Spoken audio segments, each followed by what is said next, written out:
सबको नमस्ते। ये कक्षा जो हमारी है ये एक एक्स्ट्रा क्लास है ऑन क्या कहते हैं सत्यार्थ प्रकाश की उस पे।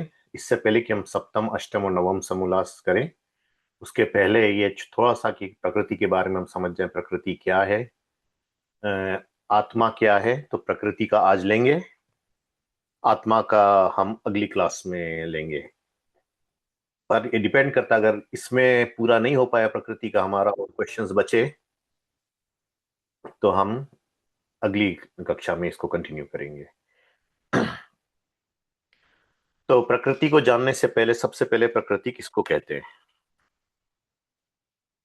तो प्रकृति उसको कहते हैं जो सब परमाणुओं की, सब चीजों की, जो सब गुण जो होते हैं, जैसे जो त्रिगुण जो होती है, सत्व रज तम वगैरह, इन सब की जो एक अवस्था होती है, एक रस हो जाते हैं, यानी उनमें बिल्कुल भी ऊपर नीचे नहीं, सब एक जैसे हो जाते हैं। ये कहिए कि मिक्सचर बन जाता है, उसमें आपको पता नहीं है क्या है, या कहिए कि आप सीधे एग्जांपल दही खा रहे हो आप। हालांकि दही तो बहुत ही उसमें आ गया, पर एग्जाम्पल से बता रहा हूँ। जैसे दही खा रहे हो, दही में आपको पता नहीं है कि उसमें दूध कौन सा है, मलाई कौन सी है, क्या सब एक जैसा लग रहा है। तो वही तरह से प्रकृति में सब है पर मिले हुए हैं सब। तो प्रकृति में क्या होता है, सबसे पहले जब ईश्वर की चाह होती, ईश्वर की इच्छा होती है। ईश्वर की इच्छा होने का मतलब है ये नहीं कि इच्छा की परिभाषा है जो अप्राप्त चीजें हैं उसको प्राप्त करना की कोशिश करना या जानना चाहना, उसको इच्छा कहते हैं। तो ईश्वर को तो ऐसी कुछ नहीं है कि जो अप्राप्त है। तो इच्छा का आगे हम जाके करेंगे, उसमें उसकी इच्छा को ईक्षण कहते हैं। ईक्षण अर्थात उसके सामर्थ्य को कहते हैं। सामर्थ्य से वो उसमें अपनी क्या कहते हैं शक्ति डालता है उसमें। उस शक्ति जिसको हम बार बार बताते हैं सूत्रात्मा वायु, ये अवात प्राण भी कहा जाता है उसको। तो उससे क्या होता है, अब मैं आपको एक एग्जांपल देता हूं यहाँ पे।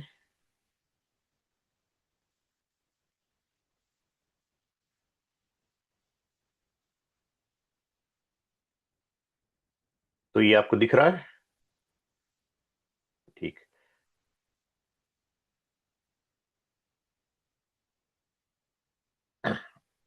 तो इसमें चलते हैं। जो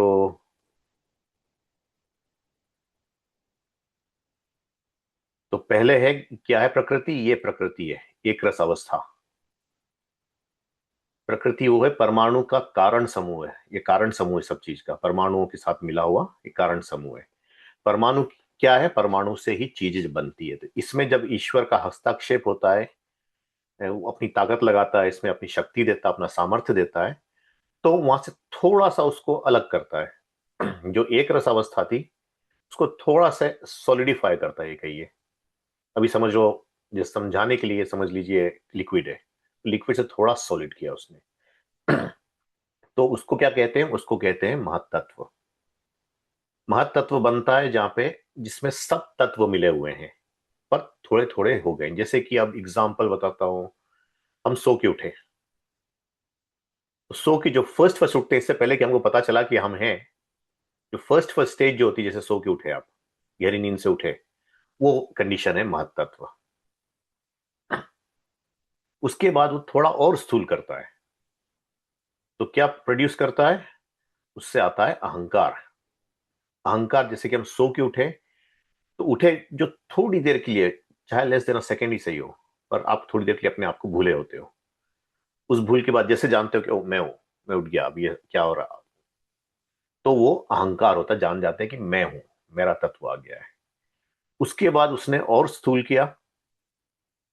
तो जब और स्थूल किया तो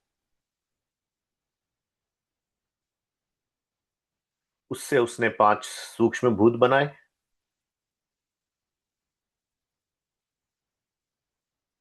पांच सूक्ष्म भूत, इनको पंच तन्मात्रा भी कहते हैं।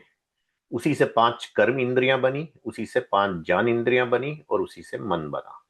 अब देखिए पांच सूक्ष्म शब्द भूत क्या है। सबसे पहले जो एक ध्वनि प्रोड्यूस होती है उसमें, जो आकाश सर्वत्र फैला हुआ था, आकाश हमेशा से था, आकाश में ही प्रकृति सो रही थी। आकाश प्रकृति का ही पार्ट है। आकाश को शून्य भी कहते हैं। क्यों? कि उसकी अपनी कोई सत्ता नहीं है, उसकी कोई कैपेबिलिटी नहीं है अपनी। आकाश वो है, द्रव्य है जिसमें की चीजें बननी शुरू होती है, जिसमें शब्द आता है। वो कौन सा शब्द है? ऋषभ जी बता सकते हैं कौन सा शब्द आता है? आकाश में एक बार वापस से बता दीजिए पंडित जी, क्या मतलब क्वेश्चन क्या था? जो जब शब्द उत्पन्न हुआ तो कौन सा शब्द जो सर्वत्र फैला हुआ है? अ, सर्वत्र जो फैला हुआ शब्द है ओम की थी। ओम, या जी ओम बिल्कुल ठीक, हाँ। ओम। ओम जो है वो फ्रीक्वेंसी हर ओर फैली हुई। और दूसरी बात है कि जो हमारे जितने अल्फाबेट्स होते हैं संस्कृत के, वो सब उसमें है। तो सबसे पहले उसकी उत्पत्ति हुई, उसी ओम से उत्पत्ति हुई। उसके बाद थोड़ा जो परमाणु थे, अभी तक तो परमाणु नहीं आए शब्द में, पर अब परमाणु थे, उसको जोड़ दिया। तो परमाणु कितने जोड़े? तो परमाणु जोड़ने के लिए उनका, मैं परमाणु का दिखा देता हूं आपको।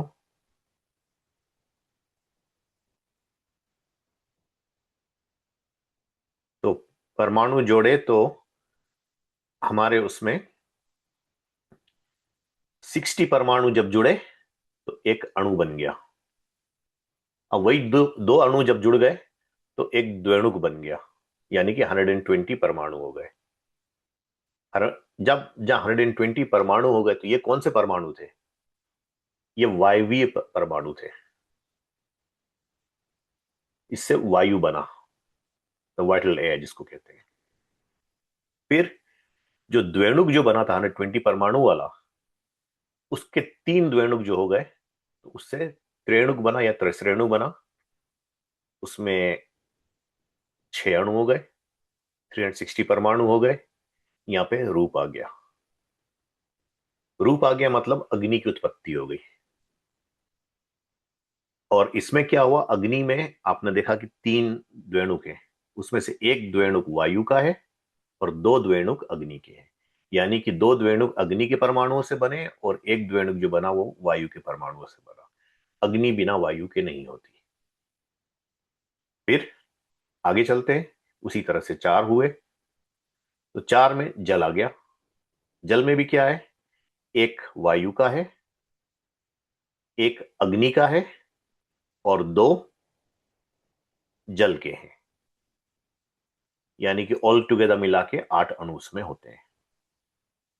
सॉरी, 8 बोल रहा हूं, 4 द्वेणुक उसमें होते हैं।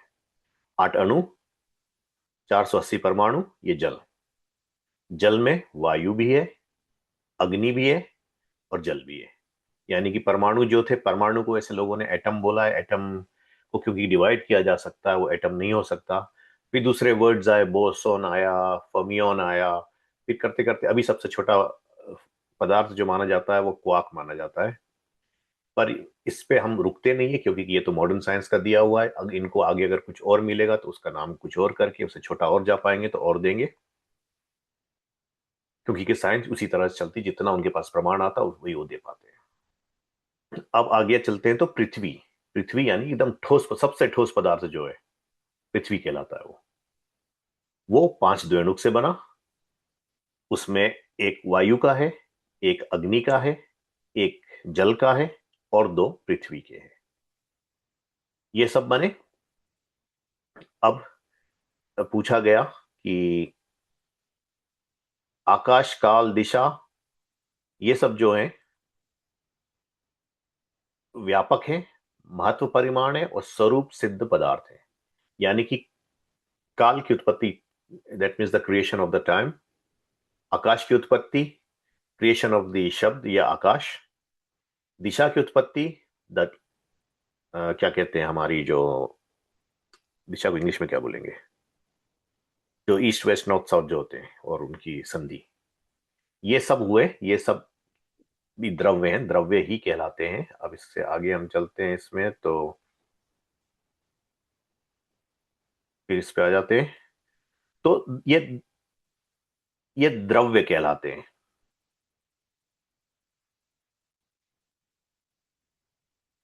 द्रव्य, द्रव्य हमारे ये सब बने, ये पंच तन मात्रा कहलाती है। द्रव्य किसको कहते हैं? द्रव्य वो कहते हैं जो भी कुछ बनना होता है उसके पहले जो चीज प्रेजेंट होती है, जो चीज वहां पे अवेलेबल होती है, उसको द्रव्य कहते हैं। तो ये सब चीज जब बन गई उसके बाद 5 स्थूलभूत बने। अब उससे स्थूलभूत पे जाने से पहले मैं यहाँ आता हूं। तो 5 कर्म इंद्रिया उस समय बनी। कर्म इंद्रिया क्या है? जिससे कि हम कर्म करते हैं। वो क्या है? श्रोत, शब्द के साथ जुड़ता है श्रोत, सुनना शब्द का। स्पर्श, स्पर्श कहां से लेते हैं हम? स्किन से, त्वचा। रूप, देखते कहां से? नेत्र से। रस, टेस्ट कहां से करते हैं? पानी पीते हैं या लिक्विड वगैरह जो भी लेते हैं तो उसका जो रस आता है कि कैसा है, खट्टा है, मीठा है, कड़वा है, आदि आदि, तो कहां से होता है? जिह्वा से आता है। और फिर गंध, गंध घ्राण, घ्राण इसको कहते हैं। तो घ्राण हमारा जो है तो नासिका के उस पे आ गया। ये 5 कर्म इंद्रियां बनी। अब 5 ज्ञान इंद्रिया भी अहंकार से बनी। तो 5 ज्ञान इंद्रिया क्या है? वाक, वाणी, हस्त, हाथ, पाद, पैर, उपस्थ, और गुप्त जो हमारी एक्सक्रीशन के और सेक्सुअल ऑर्गन्स हैं उसको कहते हैं। फिर मन बना। यहां जो मन बना, ये मन को आप अगर योग दर्शन वगैरह में ले जाओगे तो योग दर्शन ने मन को जड़ कहा है। तो वहां पे किस मन की बात कर रहा है योग दर्शन? इस मन की बात कर रहा है। वैसे मन शक्ति भी जो हम आगे जाएंगे शायद नवम समोल्लास में, नवम समोल्लास में शायद आता है, तो उसमें शतपथ ब्राह्मण को कोट करते हुए ऋषि ने समझाया है। तो ये मन जड़ मन बना है। ये मन क्या है? ये एक तरह से अगर हम साधारण भाषा में बोलना चाहें तो layman's language is the king of the इंद्रियस। वो है जो एक समय में, उसका गुण क्या है हमने चैप्टर 3 में किया था, एक समय में एक ही पदार्थ ग्रहण कर सकता है। वो एक ही विषय ग्रहण कर सकता है। अब हम कहते हैं कि no offence to the ladies, यहाँ पे आज जो बोला जाता है कि दे आर मल्टीटास्क। तो मल्टीटास्क का मतलब ये नहीं है कि आप एक साथ 5 चीज मन में अपने ठूस लिए। उसका मतलब ये कि एक के बाद एक आप करने में सक्षम है। वैसे पुरुष भी करते हैं। तो बात यह है कि इस तरह से मन काम करता है। अब इसके बाद जो बना तो वो क्या होता है? वो कहलाता है स्थूलभूत। स्थूलभूत जिससे कि चीजें बननी शुरू हो गई। अभी तक तो इंद्रियां वगैरह तक आया था, मायने कि स्टिल माइन्यूट था, हमारा सब सूक्ष्म काम था। अब स्थूल काम पे आ गया। स्थूल काम में आकाश बना। आकाश क्या था? अब बोलोगे कि आकाश तो मैंने कहा कि पहले से था। तो बिल्कुल था। आकाश सर्वत्र फैल रहा था। उसमें जो सर्वत्र फैल रहा था उसमें उस जगह पे कुछ बनाया गया, कुछ रखा गया। तो उस जगह को से जो आकाश हटा, हालांकि आकाश हटा नहीं, उसको अवकाश कहते हैं। एग्जाम्पल देता हूं। हम गए, चलिए सत्संग में गए, नीचे बैठे हैं सब, पूरा रूम भरा है। तब तक एक मनुष्य और आ गया। तो मनुष्य क्या कहता है कि मुझे जगा दो। अब हमने क्या किया? हम थोड़ा सा वहां पे खसके, सब थोड़ा थोड़ा खसके, तो एक की जगह और हो गई। तो क्या हुआ? ये अवकाश क्रिएट हुआ। हालांकि वो आकाश, वो स्पेस वहां पे थी, पर हम फैल के बैठे थे उसमें। अब थोड़े संकुचित हुए तो वो दिया। इसी तरह से आकाश सब जगह है, उसमें थोड़ा सा करने से ये आकाश हुआ। वायु बनी, जिससे कि मिक्सचर ऑफ गैसेस आई, जिस जो कि आगे जाके गैसेस के बनने के बाद जब गैसेस का बर्निंग हुआ, गैसेस का जलना हुआ, गैस फिर कन्वर्ट हुई, कन्वर्ट होते होते धीरे धीरे धीरे धीरे धीरे धीरे सॉलिड होती गई। पहले गैस में हुई तो उसमें ब्राइटनेस आई, लाइट आई।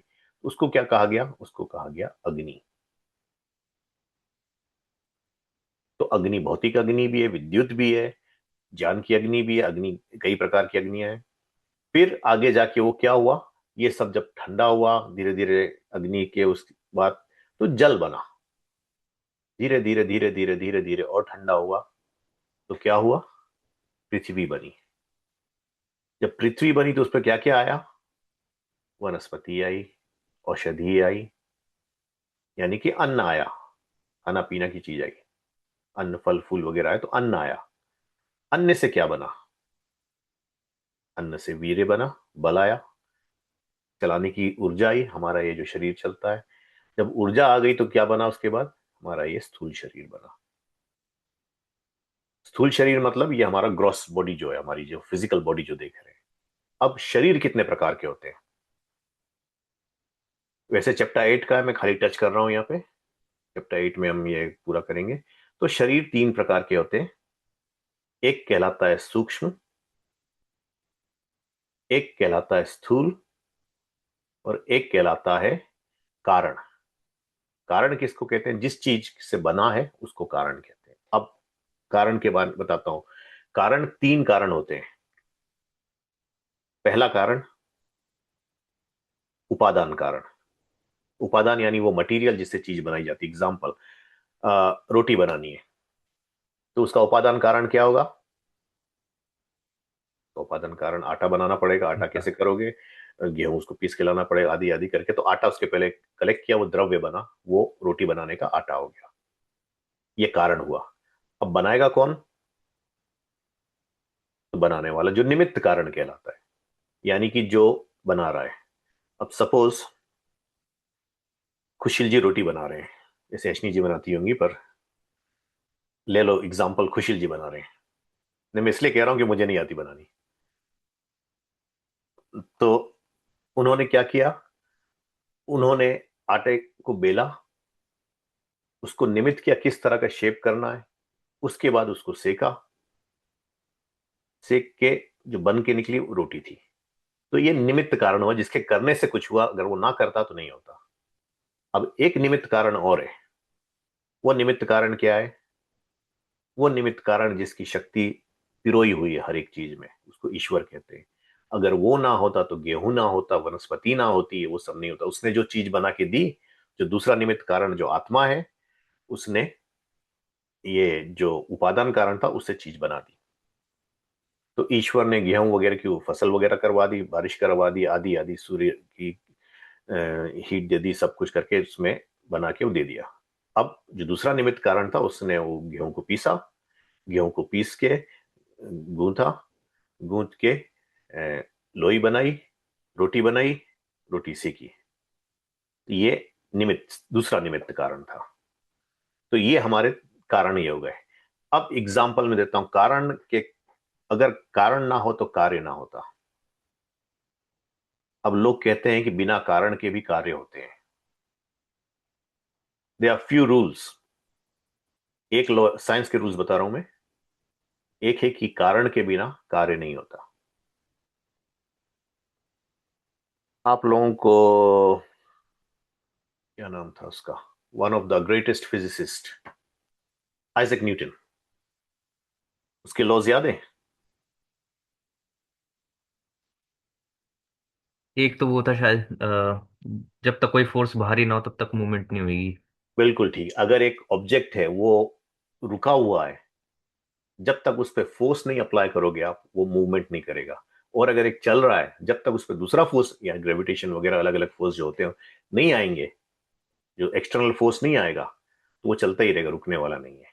ये पहला लॉ था उसका। दूसरा लॉ था, क्या था दूसरा लॉ?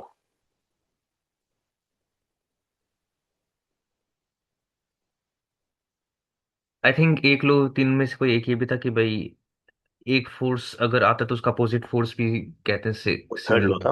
हाँ, थर्ड लो था। सेकेंड सेकंड लॉ लो। उसका ये था कि अगर कोई चीज है, उसकी जो एक्सेलरेशन हो रहा है, यानी कि एक फिजिकल बॉडी जा रही है, तो वो क्या होता है, उस पर जितना फोर्स लगाओगे ना, उसके डायरेक्टली प्रोपोर्शनल होती है। प्रोपोर्शनल होता है। अब उसमें आप क्या बताओगे कि यानी कि ये जो कार्य हो रहा है, मूव हो रहा है, उसमें कारण जो फोर्स लगा रहा है, धक्का लगा रहा है या खींच रहा है, जो भी करके कर रहा है, या बैटरी से चला रहा है, रिमोट से चला रहा है, जैसे भी कारण जो है, उसका डायरेक्टली प्रोपोर्शनल है। वो जितना उसकी स्पीड करेगा वैसे करेगा, उसके हिसाब से वो जाएगा। ऑफ कोर्स जो दूसरे फोर्स उस पर करेंगे उसके हिसाब से कैलकुलेशन आएगा, यानी कि ग्रेविटेशन वगैरह होता है। हालांकि लाइट की स्पीड से ज्यादा नहीं जा पाएगा वो। तो ये बातें हुई। तीसरी बात, कि कोई भी फोर्स आपने किया या कोई भी एक्शन की, अगर मैंने हाथ ऐसे रखा, दूसरा हाथ ने आके मारा, तो क्या होगा? इस पे जो चोट लगी और इस पे जो चोट लगी, क्या होगा?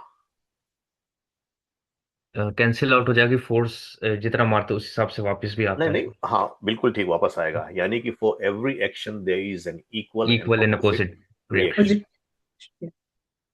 ये तीनों न्यूटन के लॉ हैं, फेमस है, सर्वभौम माने जाते हैं। अब मैं इस पर थोड़ा तर्क देता हूं।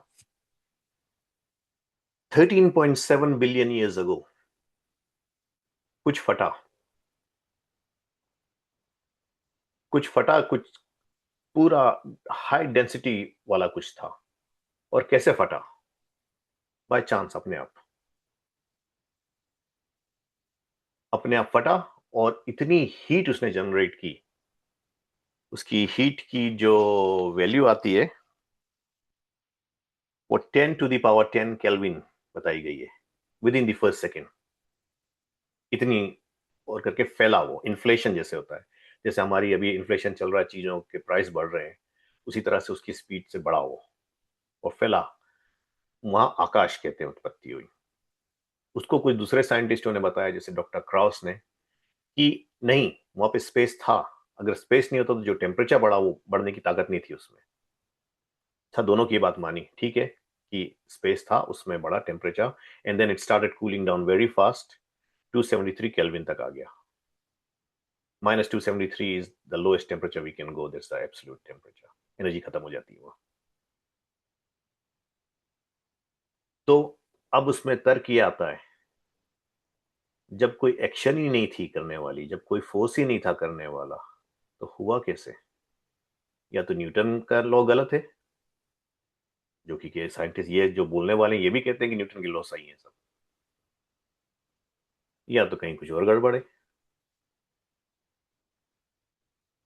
पहली बात ये हो गई कि वहां पे कारण था, नियम थे। अब चलिए हम यहां से शरीर तक आ गए। अब शरीर को बताते हैं, शरीर कैसे बनते हैं, क्या होते हैं। तो शरीर कोशों से बनते हैं। पहला शरीर जो होता है, जो कोश जो शरीर का बनता है, कोश यानी कि आप कह लो कि तिजोरी बनाई, या उसका एक छोटा सा पार्ट दे दिया, छोटे छोटे पार्ट करके जोड़ दिया, या छोटे बच्चे पजल्स जोड़ते हैं उस तरह से जोड़ दिया। तो पहला कोश था अन्नमय कोश। अन्नमय कोश क्या है? ये जो पांच भूत से हमारा शरीर बना, इसको अन्नमय कोश कहते हैं। उसके बाद आया प्राणमय कोश। तो सूक्ष्म इंद्रिया और श्वास प्रश्वास के साथ वायु जो हुआ, यानी कि प्राण जो आया। तो प्राण क्या है? प्राण की परिभाषा कई लोगों ने केवल यहां तक दे दी, जो हमारे प्राणायाम में आता है। क्या आता है? जो हवा बाहर निकालते हैं उसको प्राण कहा है, जो अंदर खींचते हैं अपान कहा है। यानी नाभि से ऊपर जो जाता है वो प्राण है, नाभि की तरफ जो आता है वो अपान है। यहाँ उसकी बात खाली नहीं हो रही है, अंदर घूमने वाला भी है। 10 प्राण है, वो हम आगे इसी सब में आएंगे हमारे चैप्टर्स में, वो यहाँ नहीं लेते हैं। पर प्राण क्या है? एक संघात है, एक क्यूमुलेटिव फोर्स है, वो क्यूमुलेटिव चीज है। क्या है उसमें? वायु भी है, अग्नि भी है और जल भी है। अगर ये तीनों चीज नहीं होंगी तो शरीर नहीं चलेगा हमारा, शरीर जिंदा नहीं रह सकता। फिर उसके बाद आया मनोमय कोश। तो मन क्या है? मैंने बताया, इंद्रियों का राजा है, इनका स्वामी है। तो मन का कोश हुआ। यहाँ पे जब उसको आने लगा कि अरे ज्ञान हो सकता है हमारा, उसका एक समय में चाहे एक ही हो, पर है कि ज्ञान पकड़ने का हुआ। अब उसके बाद जो ज्ञान जो था, मन का पकड़ने की कैपेबिलिटी बनी मन। अब उसके बाद आया विज्ञानमय कोश। विज्ञान क्या कहते हैं? नॉलेज को, जिसने नॉलेज ग्रहण किया, तो नॉलेज से मन में आया। उसके बाद है आनंदमय कोश। आनंदमय कोश क्या है? जब अपने स्वरूप की प्रतीति हो जाती कि आप क्या हो, आत्मा हो, वो उसको कहते हैं। ये सब हम आगे करेंगे, ये खाली मैं टच करने के लिए बता रहा हूं कि आप लोग ये सब समझ जाओ। आगे ये सब बातें आएंगी तो कंफ्यूजन ना लगे कि क्या हो रहा है। अब मन, मैंने कहा था कि जड़ है, इंद्रियों का स्वामी है। यानी इंद्रिय जो आंख देखती है तो कहां भेजती है? पहले मन के पास भेजती है। मन भेज, या मन बोलता है जाके देखो, तो देख के फिर बताती है कि देखा। तो ये किस में जाती है? ये सब वेव्स में जाती है, फ्रीक्वेंसीज में जाती है। अब एग्जांपल देता हूं, भौतिक उसमें एक क्वेश्चन आया। क्या क्वेश्चन आया? क्वेश्चन ये आया कि सूर्य कैसे इल्यूमिनेट करता है किसी चीज को। मैं दो तरीके से बताता हूं। पहला पहला ये कि सूर्य की जो किरणें निकलती हैं, या लाइट जो निकलती है, या रश्मियां जो निकलती हैं। रश्मियां किसको कहते हैं? जो प्रोपगेट होके जाती है उसको रश्मि कहा जाता है, जो किसी चीज से न्यूक्लियस से बाहर की तरफ जाती है उसको रश्मियां कहा जाता है, न्यूक्लियस की ओर लौटती है उसको रश्मियां कहा जाता है। इनका प्रोपगेशन कैसा होता है? वेव के फॉर्म में होता है। तो सुन, साइंस क्या कहती है? साइंस कहती है कि ये जाती है तो किसी चीज से टकराती है। सपोज मैंने एक तरबूज रखा, सन की रेज आई उस पर लगी, मुझे दिखा तरबूज है। कैसे दिखा?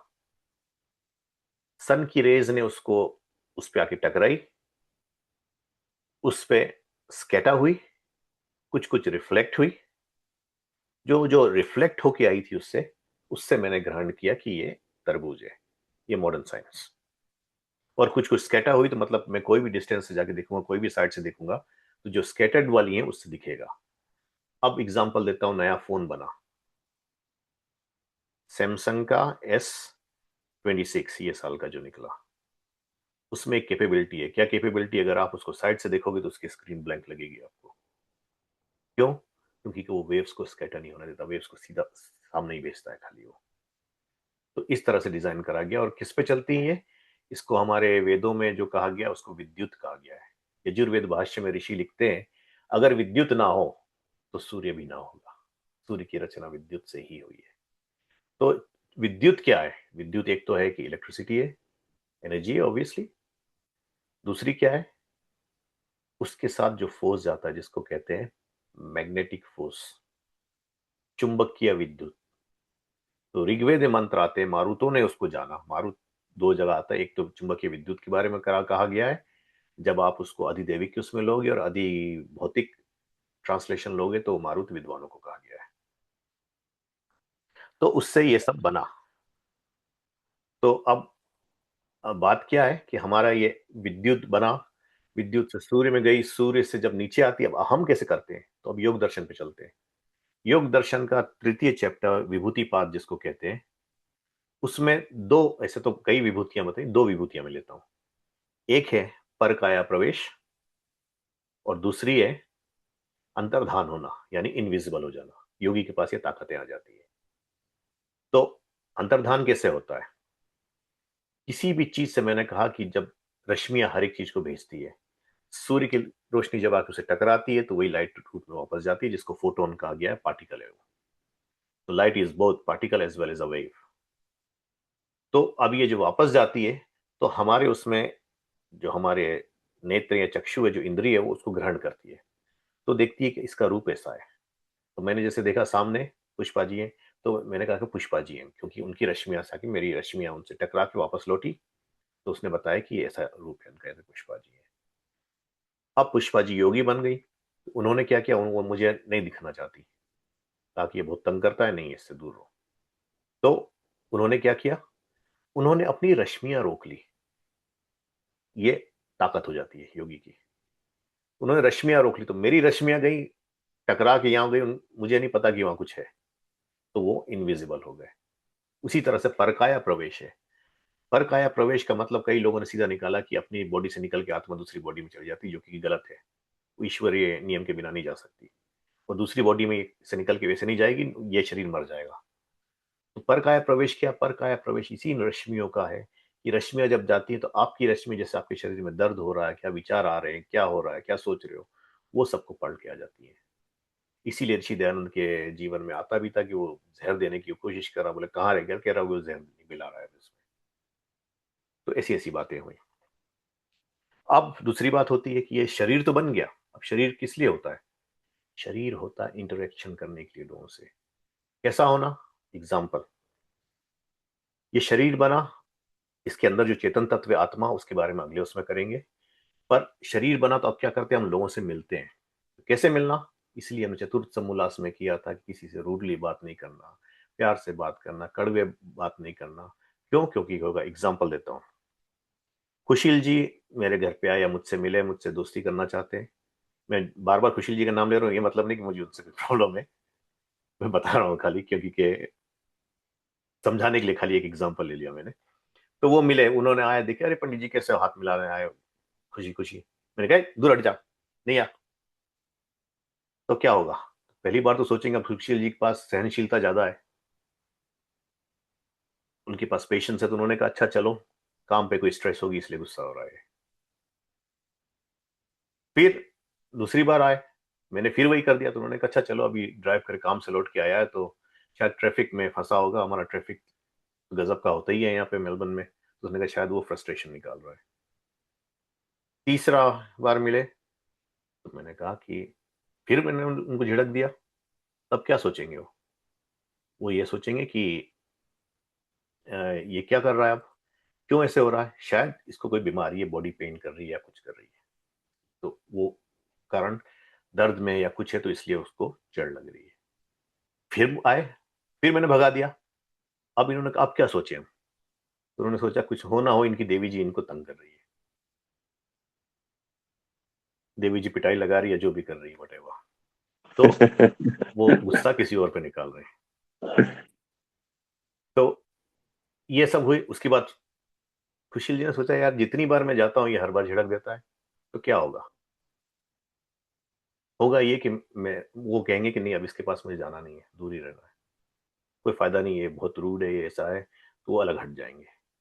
फिर क्या होगा, जब अलग हट जाएंगे, उसके साथ मैंने ऐसे नहीं सबके साथ किया, खाली उनके साथ ही सबके साथ किया, तो क्या होगा, धीरे धीरे लोग मुझसे अलग होने लगेंगे। और एक बात आप जान ले कि हाँ, मैन और या a human is a social animal. क्यों, वो सीखता दूसरों से है, जानता दूसरों से, बात करता दूसरों से है, अकेले कभी नहीं रह सकता। अगर अकेले उसको छोड़ दिया, अनलेस कि आप योगी हो, ये मन आपको अंदर ही अंदर खा जाएगा, पागल कर देगा आपको। ये जो भौतिक है दूसरे से जुड़ना चाहता है, तो इसीलिए ऐसे कई लोग हुए हैं, मैं एग्जांपल भी दे सकता हूँ, नाम नहीं लूंगा किसी का, उन्होंने लोगों को पुश करा, अपने से अलग करा है, वो बेचारे अकेले रहे। कोई लोगों ने उनसे मिलना छोड़ दिया, उनके बारे में पूछना छोड़ दिया, फिर उनको ये लगता कि कोई मिलता नहीं है मुझसे, मुझे क्यों अकेला कर दिया, कोई मदद नहीं करने आता। ये सब कारण होते हैं कि हम उनसे मिले नहीं, हम अपने ही अहंकार में रह गए, अपने ही ईगो में रह गए कि नहीं हम ही सबसे अच्छे, हमारे बराबर कोई नहीं है। ऐसे ये बातें मैं ज्यादा उसमें बताऊंगा, हमारा वर्कशॉप है कर्म पे, कर्म के उसमें लाएंगे। अब थोड़ा सा आयु बता देता हूं। हमारी जो टाइम कैलकुलेशन है, कलयुग की आयु है 432,000 ईयर्स, द्वापर की आयु है 2 टाइम्स 432,000 ईयर्स। किसी के पास कैलकुलेटर है? 2 times 432,000 which is 864,000 years. Treta की 3 टाइम्स 432,000 ईयर्स। 3 times 432,000. 1,296,000. हाँ, 1,296,000 ईयर्स। सतयुग की है 4 टाइम्स कलयुग, 4 टाइम्स 432,000 ईयर्स। 1,728. 1,728,000। बिल्कुल ठीक। और चतुर्युगी है, इन चारों का एडिशन जो है, तो वो है 4,320,000 ईयर्स। अब इसी में 71 चतुर्युगी का एक मनवंतर बनता है। एक सृष्टि में 14 मनवंतर होते हैं, यानी 14 मनवंतर होते हैं। तो 71 चतुर्युगी से जो बना वो हो गया 306.7 मिलियन ईयर्स। इसको अगर आप ऐसे, मनवंतरों के बीच में संधि होती है, एक संधि की आयु जो है वो एक सतयुग के बराबर है। आप उससे कैलकुलेट कर लोगे तो 308 मिलियन ईयर्स आ जाएगी आपकी, 308.7 मिलियन ईयर्स, या 4.4 मिलियन ईयर्स आ जाएगी। तो ये सब हुए 14 मनवंतर मिलके हमारे बने। इसी को आप 1000 में कर दो, चतुर्युगी को, एक ब्रह्म दिन होता है, उसी 1000 का एक ब्रह्मरात्रि होती है। तो ये क्या है, ये 4.3 ट्रिलियन ईयर्स के वो आ गए। एक सृष्टि, एक प्रलय, मोटा उसमें बता रहा हूं मैं, एक टू द डॉट नहीं बता रहा हूं। तो एक सृष्टि एक प्रलय करके होता है। एक काल जो हमारा होता है पूरा, जो ये ब्रह्मा के एक दिन एक रात हुए, एक सृष्टि हुई, एक प्रलय हुई, रात्रि प्रलय है, दिन जो है सृष्टि है। और एक पूरा हमारा वो आता है, किसको कहते हैं, ब्रह्मांड, ब्रह्मेरा, ब्रह्मा की आयु, उसकी आयु है 311 ट्रिलियन 20 बिलियन ईयर्स। उसके बाद फिर रिसेट हो गया, महाप्रलय आके फिर आता है। अब प्रलय क्या है, प्रलय की परिभाषा दी गई है, जो अपने कारण में लीन हो जाए, उसको प्रलय कहते हैं। अब आपने मटका बनाया, मटके को बनाया, उसके बाद तोड़ा उसको करके मिट्टी के पीसेस पीसेस करके उसको कर दिया, मिट्टी का पीसेस बन गए, वो अपने कारण में लीन हो गया। ये प्रलय होगी मटके की, घड़े की। इसी तरह से किसी भी चीज का बनना होता है, तो आप जब बड़े उसमें लोगे, धीरे धीरे धीरे धीरे जाते जाते परमाणु आएंगे। परमाणु के जो एकरस अवस्था होती है, जिसको लय कहना कहते हैं, हालांकि वो खत्म नहीं होते, एक रस अवस्था हो जाते हैं, अलग नहीं लगते वो। क्यों? Matter can not be created not destroyed. तो ये सब बातें हो गई। अब थोड़े क्वेश्चंस आए थे, उन पे चलते हैं। थैंक यू जिन्होंने क्वेश्चंस भेजे थे, कुशील जी ने कंपाइल करके भेज दिए सब। तो उससे मुझे क्या होता है, मुझे एक मदद मिल जाती है कि मुझे किस तरह से क्लास में करना है, क्या करना है। तो वैसे तो क्वेश्चन आत्मा के उस पर भी आए हैं, वो सब मैं इसमें छोड़ता हूँ, आत्मा के उसमें हम हैंडल करेंगे वो। तो यहाँ वाले पे हम करते हैं। तो पहला है पुरुष आत्मा के गुण, ये तो उसमें आ जाएगा। पुरुष व्यापक होगा, परमात्मा बिना शरीर के समर्थ के। ये आत्मा तीन तीन शरीर, आत्मा के तीन शरीर है। शरीर को मैंने बता दिया थोड़ा सा, स्थूल सूक्ष्म कारण शरीर है। और सूक्ष्म शरीर दो प्रकार का होता है, और एक होती है चीज जिसको अंतःकरण कहते हैं। उसमें अंतःकरण क्या है? अंतःकरण होता है चार चीजों का कॉम्बिनेशन, या चारों एक ही है पर अलग अलग उसको ड्यूटी के हिसाब से बता दिया। क्या है? मन, चित्त, बुद्धि, अहंकार। मन क्या है? जिससे आप संकल्प विकल्प करते हो कि मैं ये करूंगा, मैं ये नहीं करूंगा। संकल्प और विकल्प हो गया, ये मन होता है, मन की ड्यूटी है ये। मन। चित्त क्या है? चित्त जो आपने कुछ देखा है, उसकी मेमोरी आपकी बैठ गई अंदर, वो चित्त कहलाता है। कुछ दिन बाद देखा, अरे ये तो वो है। मैंने बहुत दिन बाद ऋषभ जी को देखा, तो मुझको अरे इनको वहां मिला था मैं, ये चाहे मुझे नाम याद हो चाहे ना हो। अब नाम याद करने के लिए क्या होगा, तो मेरा नॉलेज आएगा, अरे इनका नाम ऋषभ था, ऋषभ बताया था इन्होंने। ये काम बुद्धि का है, नॉलेज को ग्रहण करना। और कौन कर रहा है ये सब? वो काम अहंकार है, करने वाला मैं हूं। तो ये चारों चीज का अंतःकरण होता है चारों एक ही। अंतःकरण एक चीज है, उसके चार सूक्ष्म सूक्ष्म डिवाइड कर दिए गए। और कर्म इंद्रियों का संबंध कैसे कैसे एक दूसरे के साथ, ये आगे हो जाएगा। फिर विद्या ज्ञान शब्द प्रकृति से महाभूत तक। तो ये हमने संक्षिप्त में बता दिया है कि कैसे प्रकृति से हमारा शरीर बनता है। इसको जैसे जैसे आगे जाएंगे चैप्टर 8 वगैरह में और डीप में है ये। तो ये खाली एक बेस के लिए मैंने किया था। फिर अब दूसरी बात आती है कि ये शरीर जो है, ये शरीर के मिलने पे ही आत्मा को सुख दुख की अनुभूति होती है। अब प्रश्न उठेगा कि अच्छा, मोक्ष में तो फिर भी आनंद है, उसमें दुख नहीं है। सुख दुख हमारे शरीर के कारण ही है, शरीर का गुण नहीं है वो। इसको कई लोगों ने गलती से कह दिया कि शरीर का गुण है, क्योंकि शरीर के मिलने पे आत्मा सुख दुख का भोग करती है। नहीं, आत्मा सुख दुख का भोग करती है शरीर के होने पे। ये मीडियम एक है, खोल है। जैसे कि हम आत्मा की एक शक्ति है, वो आगे उसमें आएगा कि आंख, नेत्र, चक्षु। तो ये जो देखने वाले हमारे, ये नेत्र नहीं है, ये उसका खोल है, जैसा मीडियम जिससे हम देखते हैं। इंद्रिय एक्चुअली काम करने वाली है।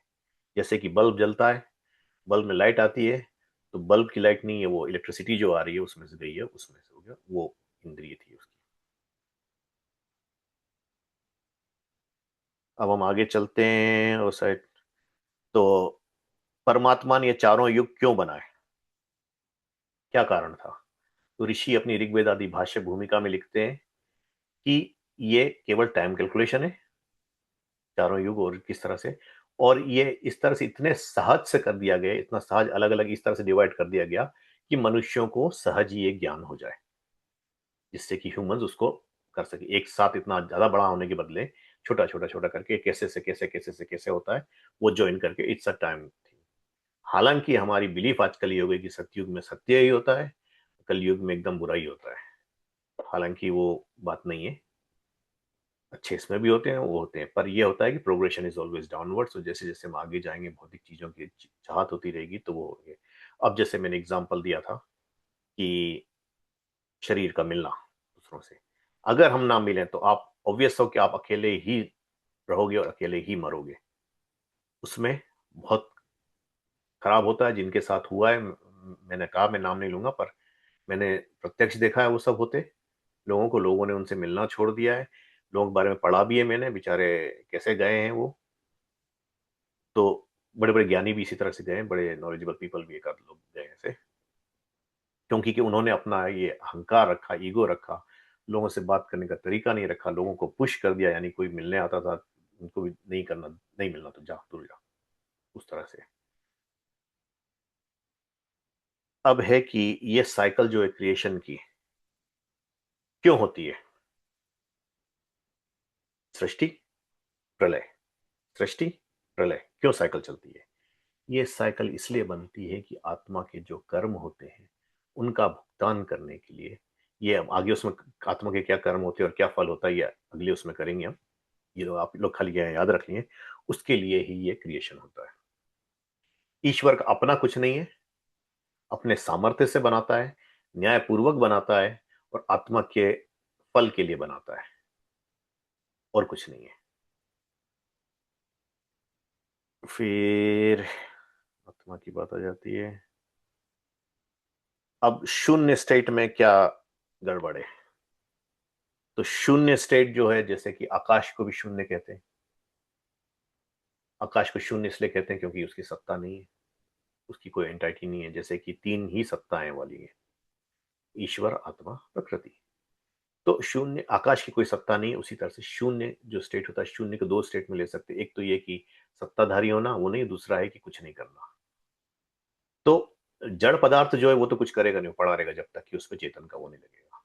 चेतन जो आत्मा की बात है, इसका आंसर उसमें आएगा कि क्यों आत्मा करता है कुछ। तो आत्मा को उस पर करेंगे। चेतन तो जड़ ही है, वो पड़ा रहेगा। यानी कि आत्मा जब निकल जाती है हमारे शरीर से, हमारा शरीर पड़ा रहता है। शरीर जब तक है तो ये हमको दूसरों से मोह होता है, दूसरों से द्वेष होता है, दूसरों की चीजों का लालच लगता है, आदि आदि ये सब होता है। ये आत्मा को आवरण पड़ने के कारण जड़ मन को करते हैं। योगी जो होता है जड़ मन को अपन, जड़ मन का स्वामी बन जाता है वो। यानी कि मन उसके हिसाब से चलता है जैसा चाहता है वो, यानी मन को जीत लेता है। अब दूसरी बात है कि व्हाट इज ऑल दिस फस अबाउट, क्यों बनता है, क्यों बिगड़ता है? तो फस क्या है? नियम है। एग्जाम्पल, हमारे ऑस्ट्रेलिया में लेफ्ट साइड पे हम ड्राइव करते हैं सड़क पे, ठीक? दो लेन जा रही हैं तो लेफ्ट में हम ड्राइव करेंगे, राइट वाली इधर जाएगी। अब अगर हम बोल दें कि रूल हम नहीं फॉलो करते, नियम नहीं फॉलो करना हमको, हम राइट में चलाने लगे, क्या होगा? एक्सीडेंट होगा, मुसीबत होगी। इसीलिए नियम बना। अब प्लैनेट्स जो घूम रहे हैं सन के चारों ओर, अगर वो अपने नियम से न घूमे तो क्या होगा? डिजास्टर। हमने नियम छोड़ दिया कि चलो किसी को पनिश नहीं होना है, कुछ नहीं करना है, जैसे भी करना है, तो क्या होगा? नियम है कि घर, अच्छा घर का नियम ले लो एग्जांपल, घर बन रहा है तो पहले नीचे नींव रखी जाती है, कितना वेट होगा, क्या होगा, उसके हिसाब से बनाया जाता है। सपोज हमने छोड़ दिया कि नहीं कुछ नहीं, ऐसे भी बना देते हैं हम, क्यों प्रॉब्लम करें उसकी? तो क्या होगा? घर क्रैक होगा, घर टूटेगा, नींव धंसेगी। जैसे कि यहाँ पे एक बिल्डिंग का हुआ भी है मेलबर्न सिटी में, जिसको नीचे एक कार पार्क को पूरा उन्होंने कंक्रीट से भर के तब रोका गया उसको। तो ये सब बातें इसमें आ गई। अब आगे जो दूसरी बात आती है तो आत्मा की, तो आत्मा की हम अगले उसमें कवर करेंगे। यहाँ पे ये मैं बेसिक को दे रहा था, इसी तरह से आत्मा का बेसिक भी दूंगा। और अगर आवश्यकता पड़ी, सपोज ये, क्योंकि के मैं सब बातें नहीं बता पाया, ऐसे बहुत कम बात बता पाया हूँ, टाइम बहुत फास्ट जाता है इसमें, तो एग्जाम्पल के साथ मुझे बताना पड़ेगा वो सब समझाने के लिए। तो अगर आप लोगों को लगेगा कि अगर करना है एक और सेशन, तो हम एक और सेशन उसमें ऐड कर देंगे ये आत्मा को बताने के बाद। अदरवाइज हम चैप्टर 7 पे आ जाएंगे। नहीं तो चैप्टर 7 ईश्वर से शुरू होता है। ईश्वर क्या है? तो चलिए मैं यहाँ अपनी वाणी को विराम देता हूँ। अगर प्रश्न है तो पूछे। जी खुशी जी। पंडित जी धन्यवाद, आपने बड़ी अच्छी से समझाई हमको ये जो प्रिकर्सर है चैप्टर 7 की। तो जो ये शून्य स्टेट है, जैसे आपने कहा क्यों होता है, तो आपने तो कहा कि नियम, और आपने कहा कि अच्छा हम ड्राइविंग करते हैं लेफ्ट या राइट में, ऑस्ट्रेलिया में हम ड्राइविंग करते हैं लेफ्ट में, ना करेंगे तो एक्सीडेंट होगा वगैरह। जी तो उसके उसके लिए एक पर्पस है, पर्पस रूल्स है कि जी we are driving on the left, और पर्पस है कि वी डोंट कॉज एक्सीडेंट। जी तो चलो अच्छा आगे बढ़ते हैं। तो अगर आपका जो जवाब था कि शून्य स्टेट क्यों नहीं है, because we have to have नियम, तो मेरा अब प्रश्न इज गोइंग फर्दर, तो नियम क्यों बना है? तो आपने क्यों बताया है कि नियम इसलिए बना है कि हमारा जो पेनल्स वगैरह जो है ना, संक्षेप पे ये सब ना अपनी कार्य से चला करे। तो मैं फिर आता हूँ जीरो स्टेट पे। तो जीरो स्टेट पे nothing is happening,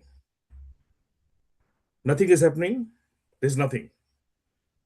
when I say this nothing, आत्मा परमात्मा ये तो सब है, but they are in the sleeping mode ना, ऐसे सब कहते हैं, दे are but they are not there.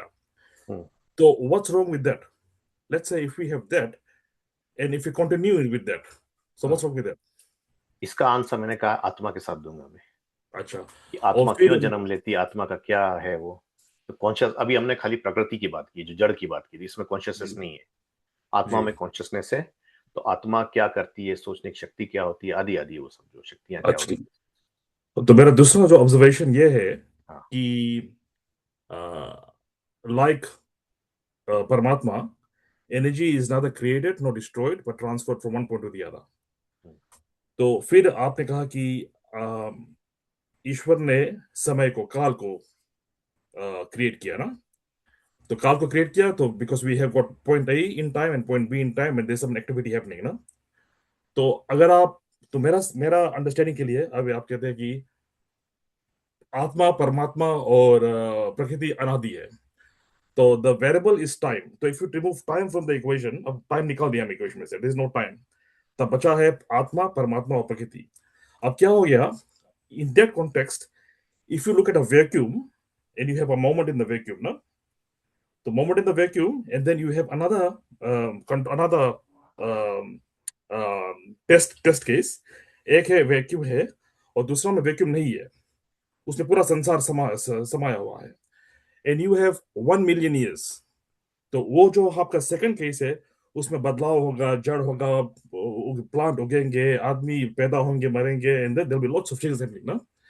और जो जिसमें नहीं है उसमें कुछ नहीं होगा। तो mathematically one moment in a vacuum could be equal to 1 million years. Why? No, no, listen to what I'm saying. Why? Because after having done, said, and done everything, what have you achieved? Nothing.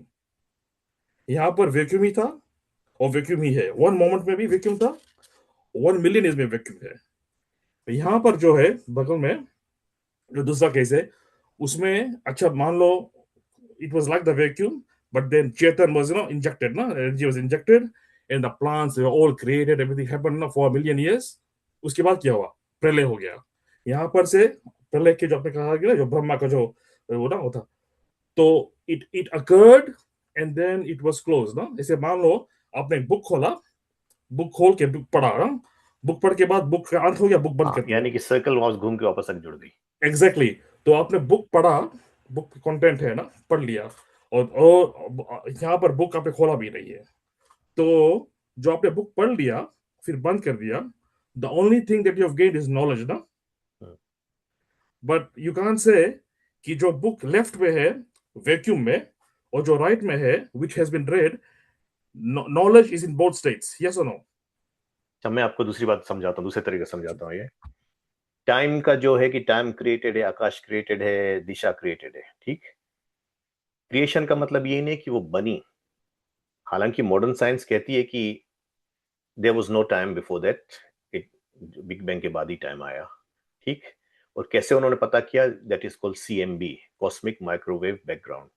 तो microwaves जो पड़ी हुई थी, तो उसमें से उन्होंने calculate करके बताया कि इतने साल पहले ये हुआ था, इतने साल पहले हमारा सोलर सिस्टम बना, एक्सेट्रा एक्सेट्रा। तो उसमें ये आता है कि टाइम हमारे उसमें आता है कि ये आकाश, काल और दिशा, ये बनी कब कहा गया? जब उनका व्यवहार शुरू हुआ। व्यवहार किसने शुरू किया?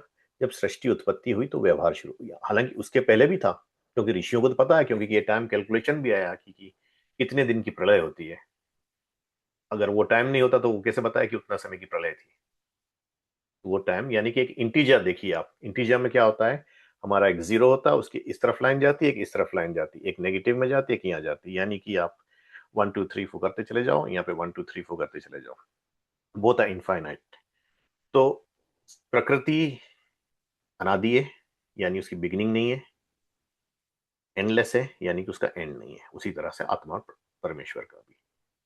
तो ये चीजें ऐसे एक तरह से जैसे इंटीजर में हमने कर दिया, कितना भी आप काउंट करते जाओ टू द इन्फिनिटी, चलते जाओ, इसको बोलते हैं इन्फिनिटी, यानी कि चलते चले गए आप। तो वो बात है। और रही कि साइकिल क्यों आती है, तो ये फिर मैंने कहा कि आत्मा के उसमें हम नहीं लिखे कि क्यों साइकिल आती है, और ये क्यों नहीं था और यहाँ पे क्यों था। जी ऋषभ जी। नमस्ते पंडित जी। मेरा प्रश्न था इससे रिलेटेड, पंच महाभूत और इसकी जो दो चीज हमने पढ़ी थी, तो तन्मात्रा पढ़ी थी जो सूक्ष्म भूत हैं, और जी उसके बाद उनसे ही बनते हैं पंच स्थूल भूत या फिर पंच महाभूत जो स्थूल रूप में होते हैं। तो मुझे बस इसमें ये एक चीज जाननी थी कि जैसे कि ये पांच स्थूल भूत हैं, इनमें से प्रत्येक तत्व आकाश को छोड़ के जो वायु अग्नि जल पृथ्वी है, क्या जी उन सब तत्वों में ही सूक्ष्म पांचों के पांचों भूत विराजमान रहते हैं? जैसे कि अगर हम भौतिक जो हमारे वायुमंडल में तरह तरह की गैस है, कोई डेंस भी है, कोई कम डेंस भी है, कोई कोई ऐसी गैस भी रहती है जिसमें कहते हैं महक होती है, कोई कोई बिना महक वाली भी होती है। तो हम ये मान सकते हैं कि ये इन ऐसे जो स्थूल तौर पे ये पंच महाभूत है, वायु अग्नि जल पृथ्वी, इनमें इन चारों में ही ये पांच तन्मात्राएं विद्यमान रहती है। ऐसा नहीं कि अग्नि में सिर्फ केवल वायु और अग्नि तन्मात्रा है, वही सिर्फ रहेगी स्थूल भूत वाली नहीं, अग्नि। परमाणु तो केवल अग्नि और उसके ही रहेंगे, वायु अच्छा। के। परमाणु तो केवल वही रहेंगे, हाँ, पर परमाणुओं का संघात होता है। संघात होने का मतलब है कि क्यूमुलेटिव थिंग, कलेक्टिव पूरा अपना होता है उनके, तो बनते हैं, क्योंकि कि एक परमाणु तो है जो कि दिखता नहीं है। हम्म। तो यहाँ पे इतने जब जुड़ने से वो दिखने शुरू हुए। दिखने जो रूप आया, यानी कि द्वेणुक जो आया, तो द्वेणुक एक द्वेणुक नहीं होता है वहां। एक द्वेणुक से तो रूप आ गया है, पर ये नहीं कि अब एक द्वेणुक, अब आप एक रूप देख रहे हो, अपने आप को देख रहे हो शीशे में, तो हम्म। आप एक द्वेणुक नहीं हो उसमें, या एक त्रेणुक नहीं हो आप उसमें। उसमें मल्टीपल त्रेणुकों का संघात हो आप। तो वो और स्थूल रूप में हो गया। हाँ, तो वो बनता है। तो हम ये कह सकते हैं जैसे स्थूल भूत में जैसे कि गैसियस स्टेट है, उसमें भी सूक्ष्म जो तन्मात्रा है, वो गंध तन्मात्रा भी, तो वो भी उसके अंदर होगी, स्थूल वाली होगी वायु होगी, भी। बिल्कुल होगी। ओके, समझ गया। क्योंकि और पर वो उसमें एक्टिव नहीं होगी। एक्टिव नहीं होगी जी, हाँ, समझ गया। क्योंकि ये संघात में है, तो आपको खाली जो पार्ट दिख रहा है वही पार्ट का आप ले रहे हो, तो क्योंकि इस परमाणु तो सर्वत्र फैले हुए हैं। जी, तो इससे हम एक ये भी अजम्पशन लगा सकते हैं कि जैसे कि कोई चीज जैसे बेसिकली होती है हो साइंस में या फिर कैसे पदार्थ में, कि उसमें जो कुछ गुण होते हैं वो व्यक्त नहीं होते, परंतु किसी पर्टिकुलर चीज को जोड़ने से या फिर उसमें कुछ अलग चेंजेस करने से उसमें वो गुण भी प्रकट होने लग जाता है। तो ये कह सकते हैं कि जो उसमें जो तन्मात्रा सूक्ष्म रूप से थी वही व्यक्त होने लगी किसी हाँ, चेंजेस की वजह से। किसी का संयोग हुआ, जैसे कि किसी के पानी, जल में अग्नि है पर वो हीट नहीं है। तो अब आपने क्या किया, उसको हीट किया, हालांकि अग्नि के संयोग से वो हीट हुआ, फिर आपने अग्नि हटा दी, पर थोड़ी देर तक तो वो रहता ही है गर्म ना, थोड़ी देर तक। जी। क्योंकि उसने उसको होल्ड करके रखा। उसी तरह से है कि पृथ्वी जो कि ठोस है, उससे हम्म। जल को आप फ्रीज करते चले जाओगे, इट बिकेम आइस, ठोस बन गया वो। अब चाहे आगे जाके पिघल जाएगा, पर वो जब तक है तब तक, वो टाइम तक तो वो है उसमें, अगर उसमें ठोसता वो है। परमाणु नहीं होते तो वो शक्ति भी नहीं होती उसको ठोस शक्ति या नहीं फिर होती वो उसके गर्म ऊपर, करने की। बिल्कुल ठीक, हाँ। उसका संयोग उसको पृथ्वी का हुआ वहां पे उसका। पृथ्वी का हुआ है जी, समझ गया। और पंडित जी, एक मुझे ये भी चीज पूछनी थी, जो हमने तन्मात्राओं के बारे में बात करी थी, उसमें जो शब्दों की उत्पत्ति है, तो जो शब्द होते हैं वो यही है ना कि परमाणु, क्योंकि परमाणु के हरकत से ही वो शब्द जब अहंकार हुए अपने बिल्कुल स्वरूप ठीक, में, बिल्कुल ठीक, वो आपने शब्द ठीक उत्पन्न पकड़ा हुए। उसको। और वही वो शब्द कैसे थे, वो जैसे संस्कृत में जो अक्षर जो मूलभूत मानव अक्षर, मात्र बिल्कुल के, ठीक, वो जो हाँ। वचनों के होते हैं, वो पैदा हुए उससे हाँ, फिर। उनके जो परमाणुओं के वो बनने से जो आवाज हुई, वो शब्द कहलाई। जी, क्योंकि बिना परमाणु की हरकत से वो आकाश में ठहर नहीं सकते, हाँ, और उससे शब्द उत्पन्न हुए। शब्द उत्पन्न, जी। हाँ। और एक और मेरा प्रश्न था, आप कृपया मुझे पंचकोशों में प्राण में और मनोमय को थोड़ा विस्तार से समझा सकते हैं? प्राण में मैं थोड़ा कंफ्यूज हूँ, एग्जैक्टली है क्या ये? अच्छा, प्राणमय में यानी कि आपका प्राण आ गया, जो अंदर आप हवा ले रहे हो या वो चल रही है, जो शरीर में घूम रहा है, जिससे ऊर्जा दे रहा है शरीर को। ठीक। जी। तो प्राण जो होता है, प्राण जो शरीर में घूमता है, वो खाली एक चीज से नहीं बनता है। एक चीज से नहीं बनने का मतलब है कि वो, उसमें अग्नि भी है, जल भी है, और वायु का संघात भी है। तीनों को मिला के जो अंदर चल रहा है, क्योंकि अगर हीट आपकी बॉडी में नहीं देगा वो, तो आपका प्राण चल नहीं पाएगा। ठीक। जल नहीं होगा अंदर, रक्त या दूसरा पानी से जितनी हमारी बॉडी बनती है वो सब नहीं होगा, तो आपकी बॉडी चल नहीं सकती, खत्म हो जाएगी। तो ये तीनों करके इसको प्राण कहते हैं, ये ऊर्जा उसको देता है। धन्यवाद पंडित जी। और एक मनोमय भी समझा दीजिए। और मनोमय जो है, तो इसको कहते हैं प्राणमय कोश की अंतरात्मा है वो।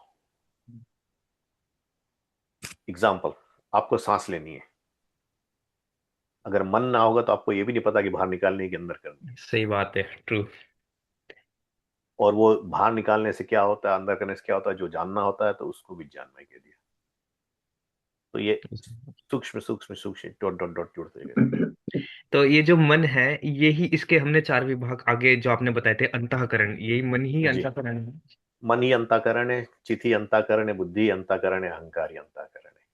और पंडित जी, ये अंतःकरण दो स्तर पे है ना, जैसे ऋषि दयानंद वंश मुलास ने बताया था कि एक अभौतिक अभौतिक। तो अंतःकरण क्योंकि सूक्ष्म शरीर का ही पार्ट ही है, हाँ तो जब ऋषि दयानंद ने कहा कि एक सूक्ष्म शरीर स्थूल भूत से, वो सूक्ष्म भूत से बनता है, और एक तो आत्मा का गुण स्वरूप भी होता है वो सूक्ष्म शरीर, तो अंतःकरण भी के भी दो अर्थ लिए जा सकते हैं ना, एक तो हाँ, यानी कि भौतिक और एक सीधा जो उसमें उसका समझो तो ये स्वाभाविक। कहो कि एक मोक्ष में जाता है, एक मोक्ष में नहीं जाता। एक मोक्ष। अच्छा, समझ गया। जो और प्राकृतिक है वो जी। मोक्ष में नहीं जाता। जी, समझ गए। और एक पंडित जी, आखिरी मेरा प्रश्न है, ये जो हमने ब्रह्मरात्रि की बात की थी, ये जी, ब्रह्मरात्रि महाप्रलय ही है ना? इसको महाप्रलय ही कहेंगे ना? नहीं, महाप्रलय नहीं है, ये प्रलय है। अच्छा। अच्छा, प्रलय। अवान्तर प्रलय या महाप्रलय भी कह सकते हो, पर ये जो है खाली ब्रह्मरात्रि आपकी क्या कैसे करोगे आप? ब्रह्मरात्रि महाप्रलय नहीं होगी, आप कैलकुलेशन करके देखो। 36,000 टाइम्स सृष्टि, 36,000 टाइम्स प्रलय जो होता है, ये मोक्ष की अवधि है। ओके। ये मोक्ष की अवधि है। और एक जो हमारी वो है, 1000 पे आप करोगे तो कम आती है, कल एक ब्रह्मांड से, ब्रह्मांड ईरा से। ओके, समझ ये गया। ब्रह्म ईरा है, ये ब्रह्म या का कल्प जिसको कहते हैं। कल्प, तो अच्छा, कल्प का ये अर्थ नहीं है कि वो पूरी सृष्टि कब से कब तक चल रही है, वो चीज अर्थ नहीं है कल्प का। वो नहीं, हाँ, ओ, कल्प उसमें हो गया कि ये कल्प में ये दोनों आ गए वहां। समझ गया। तो उसकी आयु अभी कितनी है? ठीक तो है। वैसे तो पूरा एक साइकिल उसकी जो है, तो वो 311 ट्रिलियन 20 बिलियन ईयर्स है। हाँ जी। और ब्रह्म रात्रि और ब्रह्म दिन आप कैलकुलेट करोगे, वो हाँ, कम मैं पड़ते कैलकुलेट करूँगा इसको। हैं। वो उतना नहीं पड़ते, वो कम पड़ते हैं। जी। पंडित जी, फिलहाल के लिए तो इतने प्रश्न थे, समाधान करने के लिए धन्यवाद। जी पुष्पा जी। मुझे कुशल जी का प्रश्न समझ में नहीं आया. He was talking about vacuum, but ji, there is no vacuum as such, नहीं because नहीं, in the supernova or motion, all the gases are there filled with that, and there's no vacuum. I actually didn't understand his question, and that is why I didn't understand your answer as well. So अच्छा नहीं, can we देखिए, repeat that? Yeah. तो खुशील जी का प्रश्न जो था, तो वो ये कह रहे थे कि जैसे कि एक प्रलय है, डिसोल्यूशन जो है, और एक क्रिएशन है, डिसोल्यूशन एंड क्रिएशन। तो उन्होंने डिसोल्यूशन को वैक्यूम कहा है, और क्रिएशन को ओपन ए अलग कहा है। यानी कि डिसोल्यूशन में कुछ नहीं बना था, पेड़ वगैरह कुछ नहीं थे, और इसमें क्रिएशन में पेड़ वगैरह थे। प्रकृति थी क्या? हाँ, तो इनका वो बताने का तरीका था कि एक, जैसे उन्होंने एग्जांपल दिया था, जैसे कि वैक्यूम है, एक वैक्यूम नहीं है। But what is the question? तो उनका क्वेश्चन ये था कि ये सब करने की जरूरत क्या हुई ईश्वर को। हाँ, तो ये आगे उसमें मैं आत्मा और उसमें समझाऊंगा इस बात। आप बताएंगे. Yeah. जी, तो अभी और खाली प्रकृति का कर रहे हैं, तो वो नहीं करते। प्रकृति में एक बात और भूल गया था मैं, स्टीवन हॉकिंस को इसमें नोबेल प्राइज मिला था ब्लैक होल्स की फाइंड आउट करने के या लिए। हम्म तो ब्लैक होल्स क्या है, इट इज लाइक कि जो मर गए हैं प्लैनेट्स, या ब्रह्मांड मर गए, या गैलेक्सी मर गई जो, तो उसमें क्या होता है कि क्यों मर जाती है, बिकॉज हमारे जो कुछ भी बनता है, तो उसके न्यूक्लियस में अग्नि होती है या एनर्जी होती है। तो यजुर्वेद में एक मंत्र आता है कि उस जैसे पृथ्वी के बारे में आता है, तो पृथ्वी के मध्य में ईश्वर ने अग्नि स्थापित की। तो वो अग्नि क्या करती है, वो ग्रेविटेशन फोर्स बनाती है। हम्म, तो वो एनर्जी से जो ग्रेविटेशन फोर्स बनता है, ब्लैक होल्स में खाली इतनी बात होती है, ग्रेविटेशन फोर्स इतना पावरफुल होता है कि लाइट वहां से बाहर नहीं जा सकती, इसलिए वो ब्लैक होल्स कहलाए, कि दिखते नहीं है। हालांकि वो रेडिएट करते हैं, हम्म, उससे रेडिएशन निकल रहा है, फ्रीक्वेंसीज निकल रही है, पर लाइट नहीं निकल पाती है। तो इसलिए उसको समझाया कि जैसे कि अगर कोई ब्लैक होल में एक आदमी को जाना पड़ा, तो आदमी स्पेगेटी जैसा बन जाएगा, एकदम पूरा एकदम उस तरह से खींच लेगा, इतना ज्यादा ग्रेविटेशन है वहाँ। ओके। फिर गिर के अंदर एकदम चिपट जाएगा, कभी बाहर नहीं आ पाएगा। हम्म, all right, yeah, got it, thank you. अच्छा, और कुछ क्वेश्चन?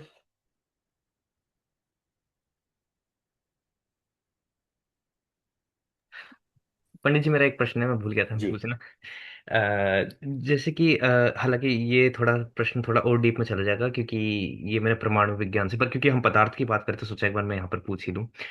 हम बात करते हैं उसकी महत तत्व से पहले प्रक्रिया भी होती है, परंतु कि सीधे सीधे तौर पे वो परमाणुओं को नहीं कुछ कहते हैं इन्फ्लुएंस कर रही है अंदर से, कि भी महत तत्व से अहंकार बना, या फिर जो प्रक्रिया शुरू होती है, तो उससे पहले अप एक अप अवस्था होती है, और उसके बाद एक अवस्था होती है जिसे हिरण्यगर्भ कहते हैं, जो सूर्य के समान जो सारे हो जाते हैं। तो मुझे इसमें जो वो वाली अवस्था है जिसमें हिरण्यगर्भ की अवस्था बनती है, तो उसमें जब परमाणु इकट्ठे साथ हो जाते हैं, एक गोला सा बन जाता है, तो वो क्या प्रकृति की एक अवस्था नहीं मानी जाएगी, क्योंकि वो फिजिकली एक्चुअली में साथ हो रहे हैं? तो हिरण्यगर्भ का अर्थ है जिसने जो तेजोमय, यानी कि जब वो बन गया, सब वो तेजोमय हो गया, यानी कि रूप वगैरह आ गया, उसको गर्भ में धारण किया, इसलिए ईश्वर को हिरण्यगर्भ कहा गया है।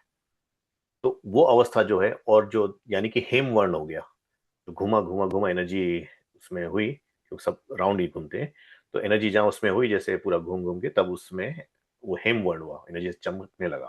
चमकने। धीरे धीरे वो अग्नि ठंडी हुई, ठंडी होती होती ठोस पृथ्वी वगैरह बनी, स्थूल होते गई, धीरे धीरे धीरे धीरे टाइम जितना हुआ। और दूसरी बात है, जो आपा है, तो आपा जैसे कि कोहरा को कहा गया है, यानी कोहरा में जल होता है, ये बात तो आप वो लोग मानोगे, वो दिखता पर उससे आप नदी बहा के नहीं दिखा दो, नहीं नहीं हो सकती। तो वही तो परमाणु वहां पे थे, पर वो बनने लायक इस सिचुएशन बनने में नहीं लायक। थे, यानी कि एक रस अवस्था से हटने लगे थे, तो वो परमात्मा। बहुत सूक्ष्म हुआ, जी, परमात्मा ने अपनी शक्ति मतलब उसमें उसमें प्रकट कर घुसा दी, दी थी। उससे कोई हाँ अपाका है, बस बस हाँ, प्रकट करने मात्र तक वहीं पर ही। खाली हाँ, वहां तक की बात है। अ, परंतु मुझे ये चीज समझ में आया, जैसे कि पिंड हम बना, जब परमात्मा ने पिंड बनाया था इसका अपा अपा के बाद, तो क्या वो एक साथ हुए थे फिर एकदम सेपरेट करे इक्वली, तब महत की चीज शुरू हुई थी, या फिर मैं कहीं मिस महत कर रहा तत्व हूँ कोई उसको पॉइंट? कहते हैं जिसमें सब तत्व घुसे हुए हैं, ओके। सब तत्व मिले हुए हैं, यानी कि अभी जो एक रस थी उसमें से अलग हुई, पर वो सब अब एक ही में है। हम्म। यानी कि एक कंटेनर में आपने क्या कहते हैं, गेहूं भी रखा है, चावल भी उसी में घुसा दिया है, दाल भी यानी लेंटिल्स भी उसमें घुसा दिए, तो सब दाने हुए सब एक साथ मिले हुए हैं। अभी अलग अलग नहीं किए गए कि ये लेंटिल के हैं, ये राइस के हैं, ये वीट है, ये सब नहीं किया गया। तो वो महत्त्व है। तो ये हिरण्यगर्भ से बाद का प्रोसेस है, फिर पहले का प्रोसेस है ये वाला? हिरण्यगर्भ के बाद का प्रोसेस, सॉरी, हिरण्य पहले का प्रोसेस है पहले का महत्त्व। प्रोसेस है। हाँ, ठीक है, समझ गया। ठीक है सर, ठीक है पंडित जी, धन्यवाद। जी Pushpa ji. Panditji, quickly, I forgot about it. You were saying that कि invisible होते, like रश्मियाँ रोक ली तो नहीं इनविजिबल। दिख सकते, like वो क्या बोलते, इनविजिबल हो जाते, लेकिन फिर भी वो बॉडी तो वहां रहती है ना, तो उसको टच कर सकते हैं।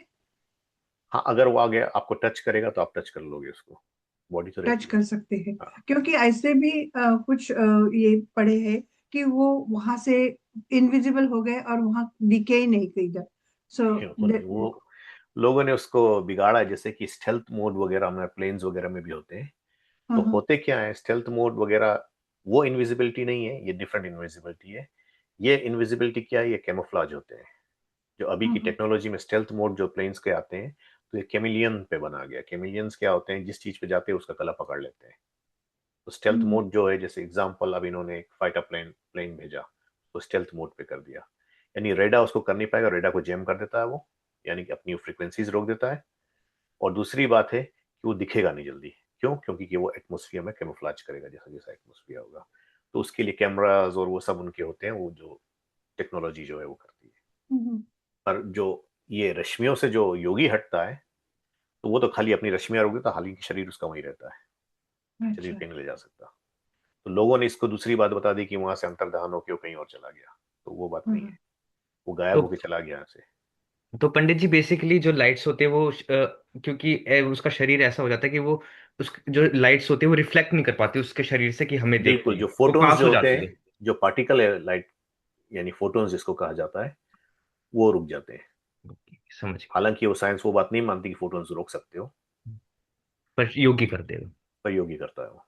और फिर परकाया प्रवेश में वो कैसे कर सकते हैं? परकाया प्रवेश में जब हमारी रश्मियां, जैसे एग्जांपल मैं रश्मियां कर रहा हूँ, तो हमारी प्रधान बैठी हैं, तो मेरी रश्मियां उनकी उस रश्मियों से मिलके उनकी जो रश्मियां निकलने वाली उसमें प्रविष्ट करती जाएंगी अंदर। तो उनकी बॉडी में क्या दर्द हो रहा है, क्या विचार है उनके, वो क्या सोच रही हैं, मुझे मारने का सोच रही हैं, डांटने का सोच रही हैं, जो भी कर रही हैं, या मुझे कुछ अच्छा ही सोच रही है मेरे लिए, पर ठीक है। तो वही है कि जैसे उसमें गए उनके विचार, उससे हिसाब से मेरी रश्मियां उसमें पकड़ के वो लौट के मेरे पास आ रही है। सो फिजिकली नहीं जाते? फिजिकली नहीं जा सकते, Yeah, it's फिजिकली just हमारी ताकत नहीं है जाने की। the exchange of thoughts. वो जी हाँ, हाँ, जो एक्सचेंज ऑफ थॉट्स हम जैसे आपस में बात करके कर रहे हैं, वो आपके मन में जाके पड़ रहे मन में जाके। ओके, तभी योगी को समझता है कि आपको क्या विकार हुआ है, हाँ, क्या आपके मन में हाँ। चला है। और योगी ये होता है कि ऐसे, हालांकि वो जल्दी नहीं करते ये काम, क्योंकि के योगी अगर ये सब विभूतियां दिखाने लगेंगे तो मोक्ष में नहीं जा पाएंगे, वही अटक जाते हैं वो। हाँ, तो इसीलिए वो जैसे आया दिखा चला गया, उसके बाद हम ज्यादा, जैसे महर्षि दयानंद ने उनका विष मिला रहा था, तो उन्होंने पूछा क्या हो गया, इतनी देर कर रहा है अभी तक, आपके लिए जो मिठाई लाने वाला था लाया नहीं। तो उन्होंने कहा वो जहर मिला रहा है उसमें। तो ऋषि देख के आ गए थे, उनको कुछ था ही नहीं उससे। तो आया तब लोगों ने देने लगा, तो लोगों ने कहा पहले तू खा, तो वो क्यों खाएगा, वो तो जहर मिला के लाया था उसमें।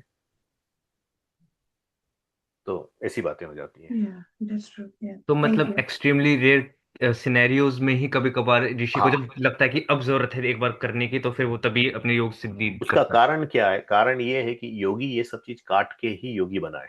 है। हाँ अब अगर जो चीज छोड़ के गया वो फिर क्यों उसमें घुसेगा वो? हाँ, उसका स्वभाव ही हटने वाला हो जाएगा, वो हट गया, स्वभाव हाँ से ही हाँ। वैसा हो उसको जाएगा। विरक्ति हो गई, जैसे कि मैंने एग्जांपल मोटी विरक्ति के बारे में बताया था। मोटी विरक्ति क्या है, यानी कि ग्रॉस रूप में, जैसे कि खुशील जी मुझसे मिलना चाहते हैं, मैं उनको धकेलते जा रहा हूँ, तो नहीं मिलना नहीं मिलना, तो इवेंचुअली उनको विरक्ति होगी, मुझे मिलना ही नहीं इससे, वो देखेंगे भी तो डॉज करके चले जाएंगे।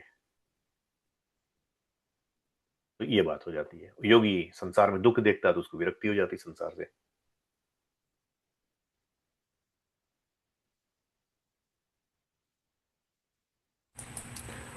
पंडित जी, मेरे ख्याल से समय भी हो गया है हम्म।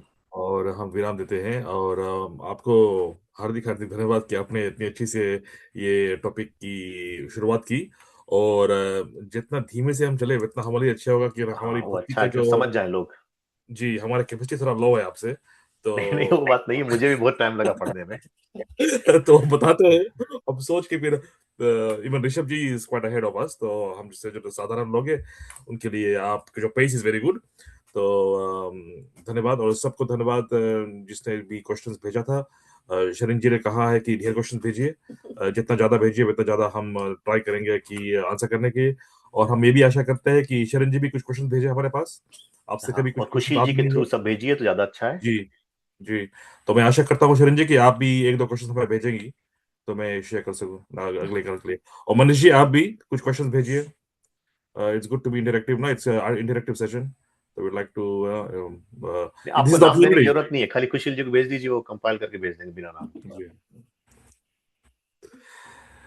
तो ऑन दैट cheery note, पंडित जी धन्यवाद सबको, सबका नमस्ते। नमस्ते। अगली नमस्ते कक्षा जी। कब करनी है? ओ यस, सॉरी, माय अपोलॉजीज। अगली कक्षा, तो दिस इज द 26th, अब मैं हो गया ना? हाँ, नहीं, अप्रैल तो खलास हो गया। तो सेकंड को तो वहाँ श्रद्धांजलि है ना सूर्य जी के घर पे।